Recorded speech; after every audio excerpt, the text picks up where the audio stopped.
আমরা এখানে এসে আমি ব্যক্তিগতভাবে অনুপ্রাণিত হয়েছি যে প্রত্যন্ত অঞ্চলে সই আকিদা মানহাজের দাওয়াত পৌঁছে গেছে কোরআন সুন্নাহর।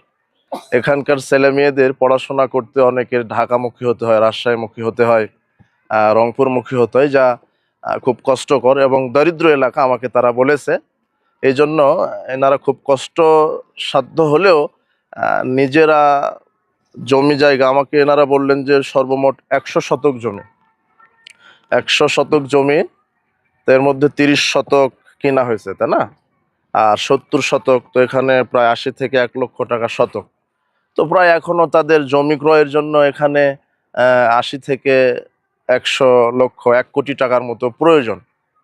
তো আপনারা দেশ এবং প্রবাসের যে যেখান থেকে আমাদেরকে দেখছেন, শুনছেন, প্রতিষ্ঠান সম্পর্কে অবগত হলেন, আপনারা এই প্রতিষ্ঠানের জন্য একত অন্তর থেকে আল্লাহর নিকটে দোয়া করবেন খালেস অন্তরে। আল্লাহ সুবহানাহু ওয়া তাআলা যেন প্রতিষ্ঠানটিকে কবুল করে নেন।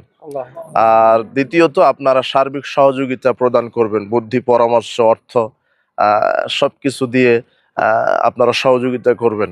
আল্লাহ সুবহানাহু ওয়া তাআলা যেন এই মাদ্রাসাকে কোরআন এবং সহিহ সুন্নাহর, তাওহীদের এবং নবী করিম সাল্লাল্লাহু আলাইহি সাল্লামের বিশুদ্ধ সুন্নাতের মার্কাজ হিসেবে কবুল করেন, এবং এখান থেকে যেন বিশ্বব্যাপী এই কোরআন এবং সহিহ সুন্নাহ সালাফিয়াতের ইলমটা যেন আল্লাহ সুবহানাহু ওয়া তাআলা প্রসার করে দেন।